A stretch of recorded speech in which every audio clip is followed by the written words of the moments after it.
My video for November the 30th, 2019 is number 3290. The title is Compromised Battery Equals Compromised DNA. In a way, I sort of experienced a miracle the afternoon before Thanksgiving when I usually try to get a nap. I simply could not fall asleep. So I decided to go to the store and get some groceries. Well, my car would not start. It did not even try to turn over. The battery was dead with no warning whatsoever. Thankfully, I called my repair shop and they towed my car to the shop and were able to replace the battery that was just over 2 years old. They do not last long in Florida heat. Of course, I had already prepared a blurb for Black Friday, so I wanted to connect some of the dots in my head for this video. Had the nap succeeded, I would not have gone shopping at all, and it would have been too late to get the battery replaced since the shop closes at 6 p.m. That's when I normally go to my meeting on Wednesday evenings. I would have been stranded until Friday, but miraculously, I discovered the problem in time to get it fixed. So, what does this have to do with our DNA? Perhaps our fully activated DNA would be like a fully charged battery, but we are running unlimited power and resources. It was easy to replace the battery in my car, but how can we get our junk DNA reactivated again? Do we need a new battery? That dilemma is not so easy to remedy. Yes, I had a beautiful Thanksgiving with my son.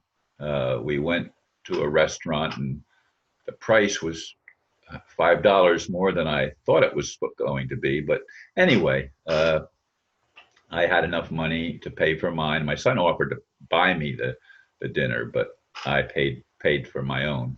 Anyway, that's sort of irrelevant stuff. Uh, but this thing with my car is crazy because, as I said, the battery was just over 2 years old. Now it's fully warranted for 2 years so that they replace it free. Well, this was a little over 2 years, and so it wasn't warranted, and I didn't buy it at the. I apparently had bought the battery at Walmart because I couldn't find the receipt for it, which is unusual. I didn't go through all the papers, but I didn't find it the little bit that I did look. Anyway, uh, I my car was up and running so that I got to my meeting on Wednesday night, and I'm hosting the meeting on Wednesday night, which makes it even more of a complication had I not been able to get the car going. Although I did have a friend, but she always gets there late because she has to work till 5:30 and then go home, feed her pets before she goes to the meeting. So she doesn't get to the meeting till sometimes even after the meeting starts, which is at 7 o'clock. But I always get there earlier to get everything set up for the folks that come. Anyway, I was pondering this morning as I lay in bed this whole dilemma with the battery, and for some reason, the way my mind works, I connected it with our DNA, and I've been wrestling with this thing for a long time because people tell us that scientists have realized that most of our DNA is considered junk DNA. In fact, we're operating perhaps on as little as 3% of our DNA activated.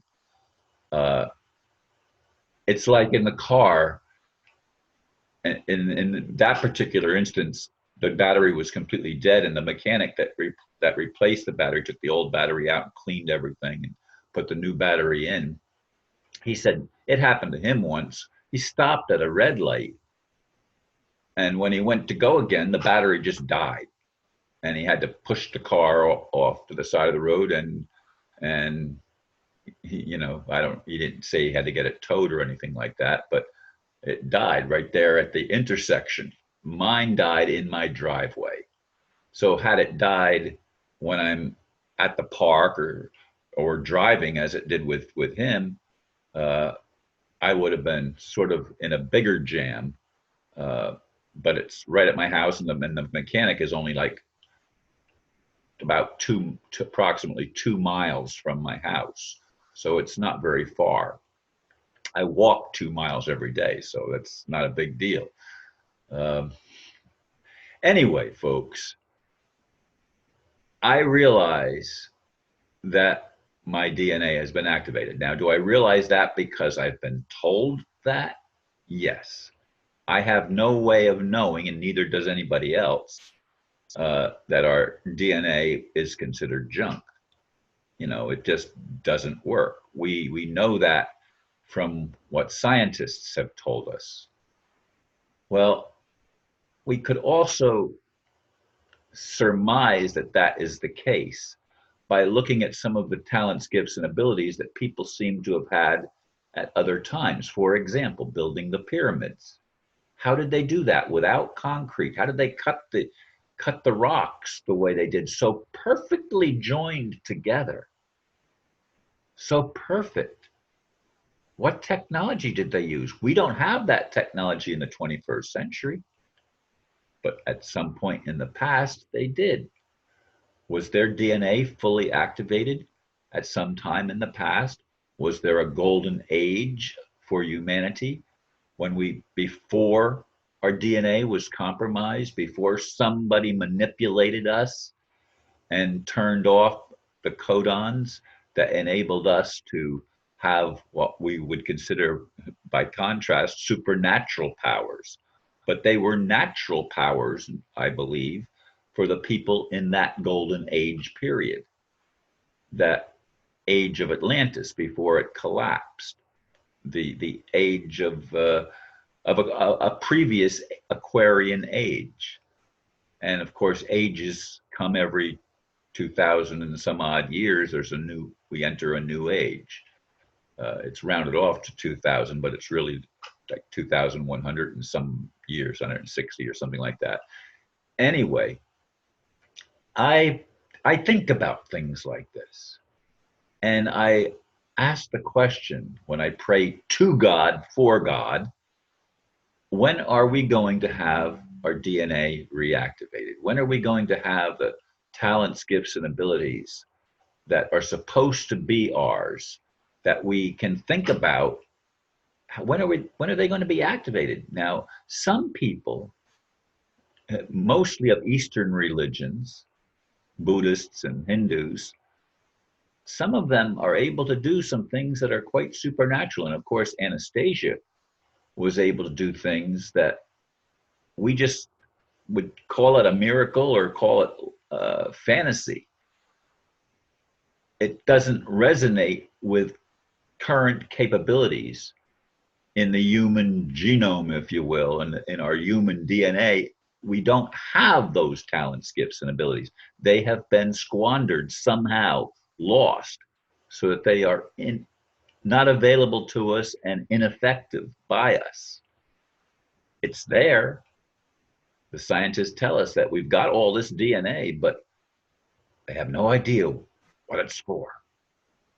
Well, it could be for restoring all the lost things that we had before the manipulation by the fallen angels, if you will. I think we were created perfect, but we are far from perfect at this point. And I long for the day, the time in my life when things are going to have the lights turned back on for not just me, but for all of us. I want to see humanity restored. I want to see our DNA reactivated so that we can become fully who we were created to be in the beginning, before something manipulated and turned us down so that all we could think about are things that are less important. Thank you, folks, for listening and considering what I'm saying. Namaste.